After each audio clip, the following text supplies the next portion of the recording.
You're probably doing your best to be a wonderful grandparent, right? But here's something that might surprise you. Those little things you do with good intentions could make your grandkids want to skip their next visit. Most grandparents don't even notice they're doing these things. They're just trying to show love and care. But kids today, well, they see things differently. And that's okay. The good news, once you know these behaviors, you can quickly turn things around. Let me share 5 behaviors that might be causing your grandkids to hesitate before their next visit. Let's start with something that happens in almost every family.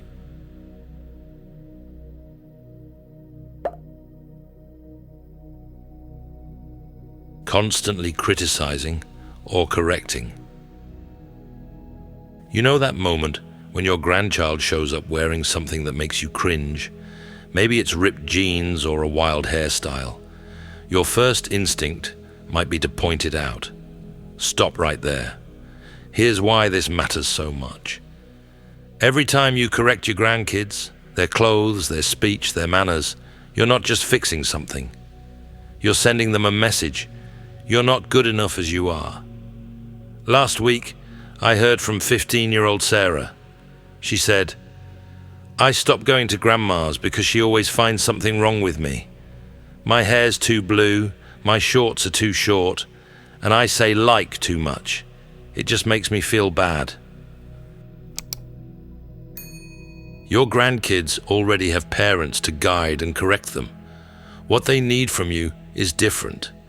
They need someone who sees the good in them, who makes them feel accepted, who creates a safe space where they can just be themselves. Try this next time. When your grandchild does something that makes you want to correct them, pause. Look for something good instead.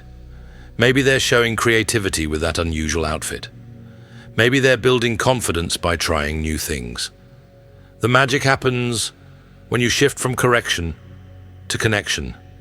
One grandmother told me her relationship with her grandson completely changed when she started saying things like, "Tell me what you love about that video game," instead of, "You're spending too much time on that thing." Remember, your grandkids aren't coming over for a lesson. They're coming over for love.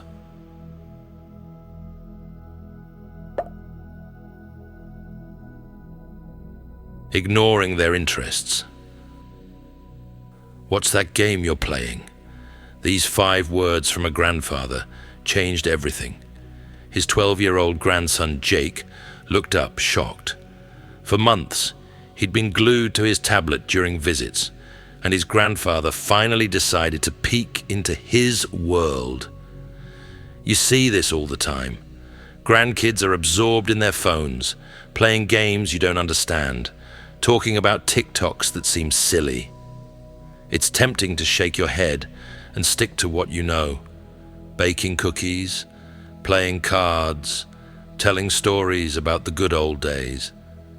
But here's what happened with Jake and his grandfather. That simple question led to a 30-minute conversation about Minecraft. The grandson lit up, showing how he built entire worlds. His grandfather didn't understand half of it, but he kept asking questions. Now they build together every Sunday. You don't need to master Roblox or memorize Pokemon names. Just show you care. When your granddaughter mentions her favorite YouTuber, ask what she likes about them.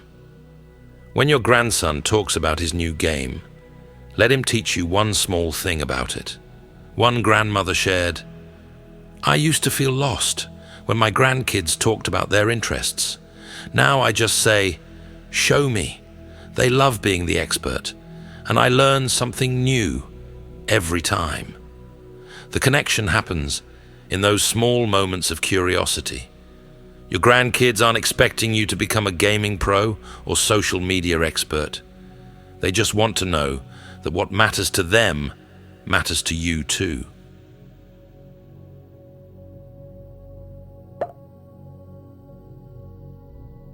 Making promises you don't keep.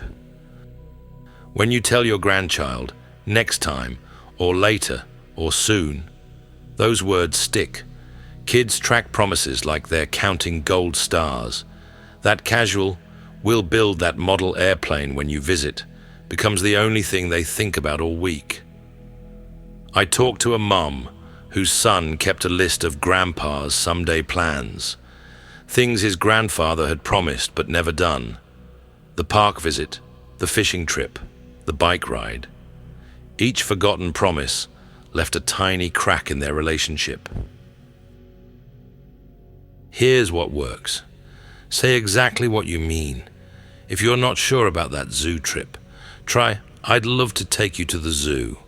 Let me check my schedule and talk to your parents first." No maybes, no some days, just honest answers. One grandfather found a simple fix. He bought a small notebook.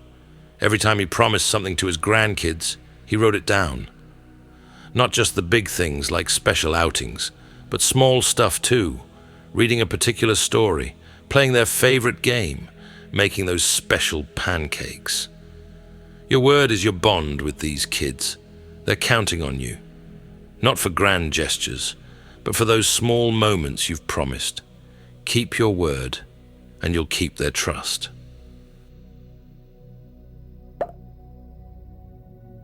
Not respecting their privacy. Picture 14-year-old Tyler slumped on his grandparents' couch. "So, do you have a girlfriend yet?" his grandmother asks for the 5th time that visit. Tyler pulls out his phone, puts in his earbuds, and checks out of the conversation completely. Those personal questions feel like love to you, but to your grandkids, they feel like pressure. Every "how's school?" followed by, "but why aren't your grades higher?"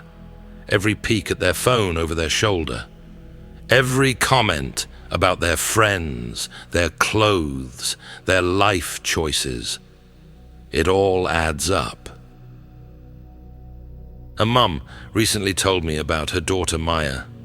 Maya used to share everything with her grandmother, but after one too many well-meaning lectures about her social media posts, she stopped sharing altogether. Now their visits are just surface-level chats. The secret? Give them room to breathe. When 16-year-old Jason visits his grandmother, she never asks about his dating life. Instead, she keeps their conversations light and fun. Guess what happened? Last month, he came to her for advice about his first serious relationship. One grandfather got it right. His rule: I wait for them to bring it up. Whether it's grades, friends, or personal stuff, he lets his grandkids lead the way. Now they tell him things they won't even tell their parents. Your grandkids will share their world with you, when they're ready, and on their terms. Your job isn't to dig for information. It's to be there, ready to listen, when they choose to open up.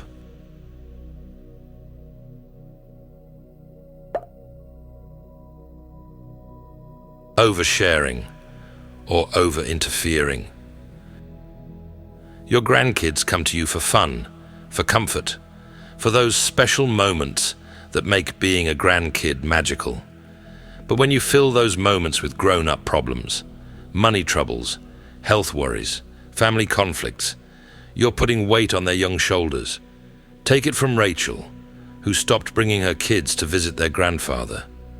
Dad would spend hours talking about his medical problems and how Mum's spending habits ruined their retirement. My kids started dreading visits. They just wanted to bake cookies and hear stories about his childhood adventures. Keep it simple. Share the good stuff. Tell them about the time you won the school talent show. Show them how to make your famous chocolate cake. Teach them that card game your grandmother taught you. These are the stories and moments they'll remember. One grandmother found the sweet spot. She saves the tough talks for other adults. With her grandkids, she focuses on joy, on learning, on creating memories. Now her home is their favorite place to be. Your role is special. You get to be their safe harbor, their fun space, their break from the heavy stuff. That's what makes being a grandparent so precious.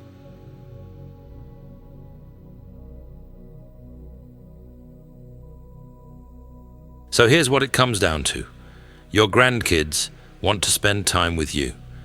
They want that special bond only grandparents can give. But these 5 behaviors might be getting in the way of those precious moments. Think about your last few visits. Did you catch yourself correcting their choices, missing out on their interests, making promises you couldn't keep, pushing too hard for personal details, sharing adult problems they're not ready to handle? The good news? Small changes make a big difference. Start with one thing. Next time they visit, try asking about their favorite game instead of questioning their screen time.